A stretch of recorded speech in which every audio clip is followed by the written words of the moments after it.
اعوذ باللہ من الشیطان الرجیم بسم اللہ الرحمن الرحیم۔ عزیز طلبہ و طالبات، کلاس ناہم میں مطالعہ پاکستان کے فرسٹ یونٹ میں ہم نے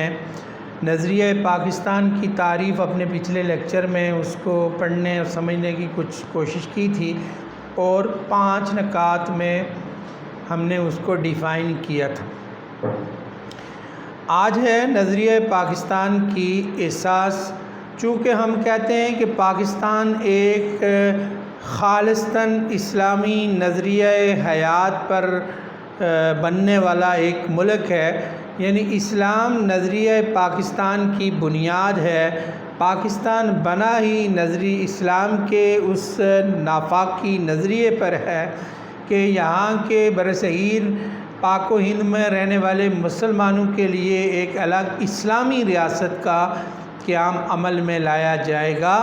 اور لہٰذا ہم یہ کہہ سکتے ہیں کہ نظریہ پاکستان کی اساس اسلام ہے، اور ہم اب اپنے اس ٹاپک میں ان اسلامی اقدار کا جائزہ لیں گے جو نظریہ پاکستان کی بنیاد ہے۔ تو اس میں جو سب سے پہلی چیز آتی ہے وہ عقائد اور عبادات کے عنوان کے تحت ہم اس کو آج کے ٹاپک میں اسٹڈی کریں گے۔ عقیدہ اچھی طرح آپ دیگر اس سے پہلی کلاسز میں بھی بہت تفصیلاً اور اسلامیات میں بھی آپ اس کی ان ڈیٹیل پڑھ چکے ہیں کہ بہت پختہ ارادے کو، اس یقین کو اور اس عزم مصمم کو جس پر ایک کامل یقین آپ کا ہوتا ہے، وہ عقیدے سے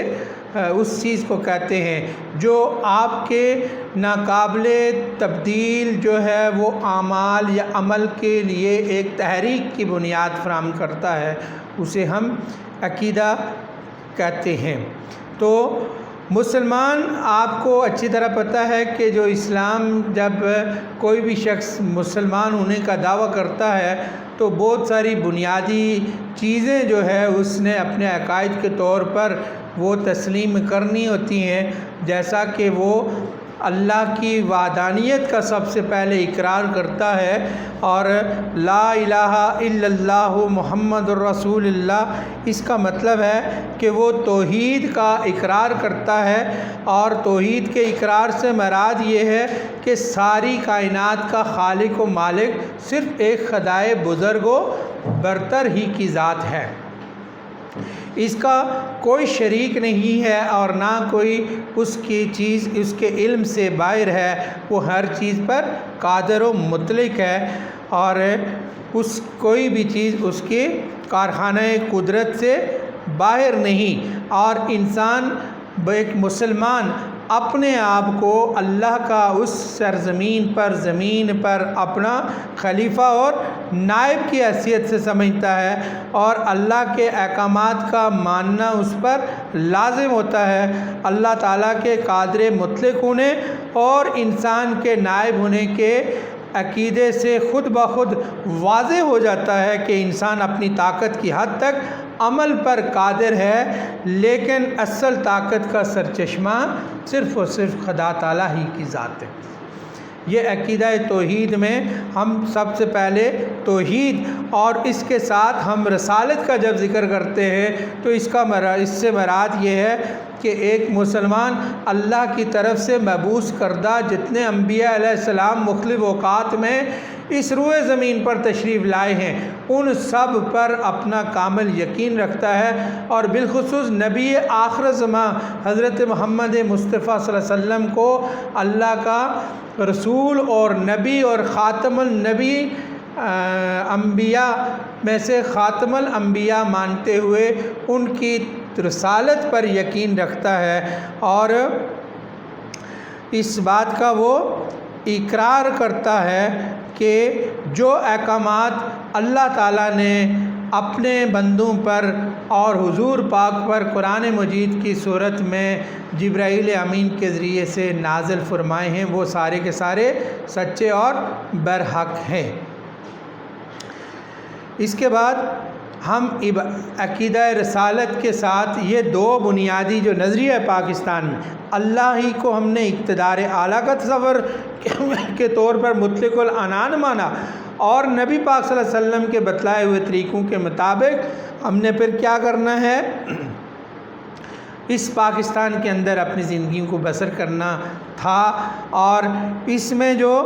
اراکین اسلام میں پھر عبادات آتی ہیں، جب ہم عقائد کے بعد عبادات کی طرف آتے ہیں تو وہ سب سے پہلی عبادت جو ہم پر بحیثیت مسلمان فرض ہے وہ نماز کی فرضیت کا ہے۔ دراصل اقامت صلاۃ اقامت دین کا وہ نمونہ ہے جس کا ہر روز مظاہرہ ہوتا ہے۔ اللہ تعالیٰ کی اطاعت کا ایسا ہی نظام پورے معاشرے میں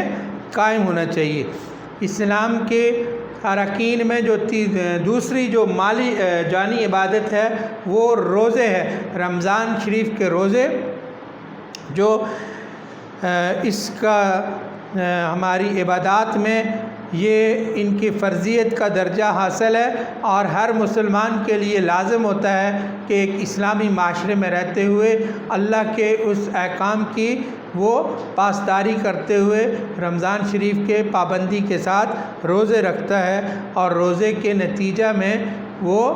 اپنے نفس کی پاکیزگی اور تقوی حاصل کرتا ہے، اور اس سے اسے اللہ کا قرب نصیب ہوتا ہے۔ اس کے علاوہ چوتھا رکن زکوٰۃ ایک مالی عبادت ہے، اور اسلام کے معاشی نظام کی پختگی کا ذریعہ ہی زکوٰۃ پر ہے۔ اگر مسلمان کما حقہ زکوٰۃ جو ان پر فرض ہوتی ہے وہ ادا کرے تو اسلامی معاشرے میں پھر ایک توازن قائم ہو جاتا ہے، اور اس معاشرے میں کوئی بھی غریب اور محروم نہیں رہتا، اور افراد معاشرہ کے درمیان میں ایک ہم آہنگی بھی اس سے پروان چڑھتی ہے۔ تو زکوٰۃ کا نظام بھی اس اسلامی ریاست میں نافذ العمل ہونا ہے جو کہ نظریہ پاکستان کی بنیاد پر عمل میں آئے گی۔ حج اسلام کا پانچواں رکن جو صاحب استطاعت لوگوں پر، صرف ان لوگوں پر حج فرض کیا گیا ہے جو اس حج کے اس راہ میں سفر کے اخراجات جسمانی لحاظ سے بھی اور مالی لحاظ سے بھی پورا کرنے کی استطاعت رکھتے ہوں، کیونکہ حج ایک ایسی عبادت ہے جو سال میں ایک بار مسلمانوں پر، صاحب حیثیت مسلمانوں پر فرض ہوتی ہے، اور حج عالم اسلام کے اتحاد کا ایک بہترین عملی نمونہ ہے۔ تو یہ ان عبادات کی بنیاد پر ہم نے آج ان تمام بنیادی عقائد اور عبادات کا ایک اپنے اس عنوان کے تحت جائزہ لیا جو ایک اسلامی اقدار میں وہ عقائد شامل ہیں جو نظریہ پاکستان کی بنیاد بنے تھے۔ اپنے نیکسٹ لیکچر میں انشاءاللہ ہم عدل و انصاف اور مساوات اور جمہوریت کے فروغ کے حوالے سے اس کا ذکر جو ہے وہ ان کو نکات کو زیر بحث لائیں گے۔ اس وقت تک کے لیے اللہ حافظ، بہت شکریہ۔